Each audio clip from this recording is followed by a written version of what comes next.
Olá, você está no canal de leituras da Thelma. O livro de hoje chama-se Os Borgias, de Alexandre Dumas. Narração, Thelma Schinkermann. Continuação do capítulo 7. Passaram toda a noite e a manhã do dia seguinte esperando que o duque voltasse. Então, a espera se transformou em medo e, por fim, o medo se transformou em terror. O Papa foi informado de que, depois de ter saído da casa da mãe, o Duque de Gandia não havia retornado ao seu palácio. Mas Alexandre VI passou o dia todo tentando enganar a si mesmo, na esperança de que seu filho, tendo sido surpreendido pelo raiar do dia no meio de uma aventura amorosa, estivesse esperando o cair da noite para fugir, escondido pela mesma escuridão que acobertara sua ida. Mas a noite, como o dia, passou sem novidades. No dia seguinte, o Papa, atormentado por pressentimentos sombrios, acentuados por aquele grasnido que se desprende do povo para alardear as grandes desgraças, deixou-se mergulhar nas profundezas do desespero. Entre suspiros e soluços de pesar, ele já não conseguia dizer nada, apenas repetir, de forma incessante e a qualquer um que aparecesse à sua frente, as seguintes palavras, abre aspas, procurem-no, procurem-no, digam-me como meu pobre filho encontrou a morte, fecha aspas. Todos se juntaram à busca, pois, como já dissemos, o Duque de Gandia era muito amado. Apesar de todos os esforços empreendidos para vasculhar a cidade, contudo, só encontraram o corpo de um homem assassinado, que foi logo reconhecido como o criado do duque. De seu patrão, porém, não havia nenhum sinal. Pensou-se, então, de forma certeira, que provavelmente havia sido morto e jogado no rio Tibre, cujas margens eles começaram a percorrer, tendo a Via della Ripetta como ponto de partida. Questionaram todos os barqueiros e pescadores que pudessem ter visto, de suas casas ou barcos, o que acontecera nas margens do rio durante as 2 noites anteriores. A princípio, todas as investigações foram em vão.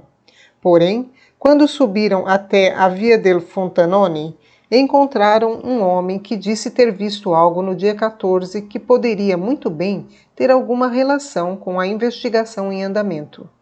Era um eslavo chamado George, que subia o rio com um barco carregado de madeira para Ripetta.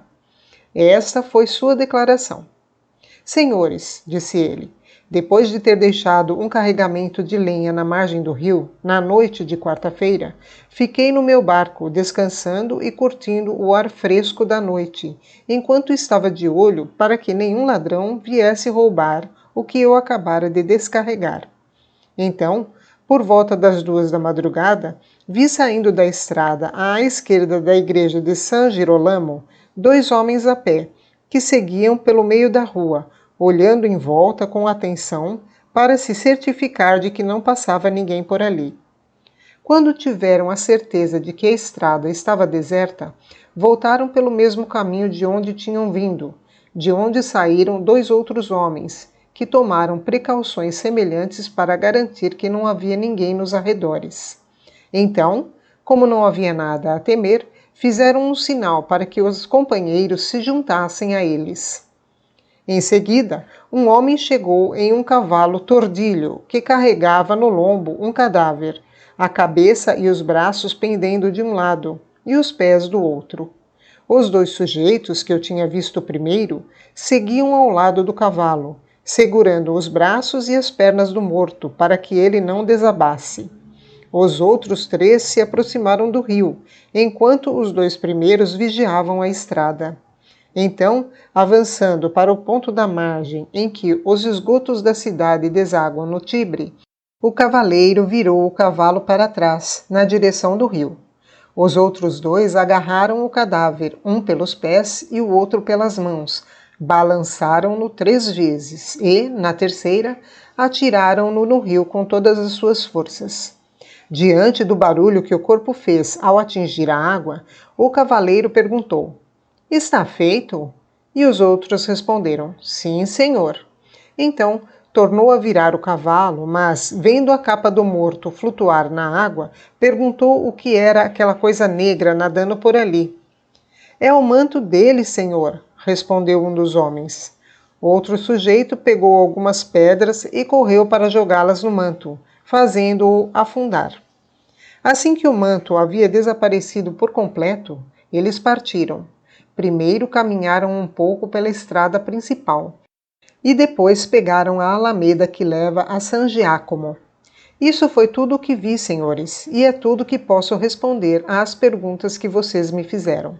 Diante dessas palavras, que aniquilaram todas as esperanças de quem ainda as nutria, um dos servos do Papa perguntou ao eslavo por que ele testemunhara tal situação e não fora denunciá-la imediatamente ao governador. O eslavo respondeu que, desde que começou a exercer seu negócio nas margens do rio, já tinha visto centenas de cadáveres sendo atirados no Tibre da mesma maneira, e nunca ouvira dizer que alguém se importava com eles. Então, supôs que aquele cadáver seria igual aos outros, e nunca lhe ocorreu que deveria denunciar ao governador, pois não parecia mais importante do que das outras vezes. Agindo com base nessa informação, os servos de Sua Santidade convocaram imediatamente todos os barqueiros e pescadores que costumavam subir e descer o rio, prometendo uma boa recompensa a quem encontrasse o corpo do duque. Mais de 100 pessoas correram para procurá-lo e, antes da noite daquela sexta-feira, 2 homens foram retirados da água e um deles foi imediatamente reconhecido. Era o pobre duque. Uma única olhada ao corpo foi suficiente para averiguar a causa da morte. 9 facadas, a mais profunda das quais havia perfurado a principal artéria da garganta. As roupas não tinham sido tocadas, seu gibão e o manto estavam lá, as luvas no cinto e o ouro na bolsa. O duque, portanto, não tinha sido assassinado por dinheiro, e sim por vingança. O barco que transportava o corpo subiu o Tibre até o castelo de Santo Ângelo, onde foi colocado. Os servos do Papa correram imediatamente ao palácio do duque para buscar os trajes magníficos que ele usara no dia da procissão. Vestiram-no com eles mais uma vez, e ao seu lado foi colocada a insígnia do generalato da igreja. Ele ficou assim o dia todo, mas seu pai, mergulhado em desespero, não teve coragem de ir ver o filho. Por fim, ao cair da noite, seus servos mais fiéis e honrados carregaram o corpo até a Basílica de Santa Maria do Povo, com toda a pompa e solenidade que a Igreja e o Estado combinados puderam conceder ao funeral do filho do Papa. Entre mentes, as mãos sujas de sangue de César Borgia colocavam a coroa real na cabeça de Frederico de Aragão. Esse golpe penetrou profundamente no coração de Alexandre VI. A princípio, ele não sabia sobre quem deveriam recair suas suspeitas e deu ordens para que saíssem à procura dos assassinos. Porém, não demorou muito para que a verdade infame se revelasse para ele. Percebeu que o golpe que atingira sua linhagem fora desferido por sua própria linhagem. Tomado pelo desespero, que logo deu lugar à loucura, ele correu pelos cômodos do Vaticano como um louco e irrompeu no consistório com as roupas esfarrapadas e os cabelos cobertos de cinza. Ali, confessou aos soluços todos os erros de sua vida passada, reconhecendo que a desgraça que se abatera sobre sua linhagem havia sido uma punição justa de Deus por seus pecados. Em seguida, retirou-se para um dos cômodos mais escuros e secretos do palácio, onde se trancou e declarou sua decisão de ali permanecer até morrer de fome.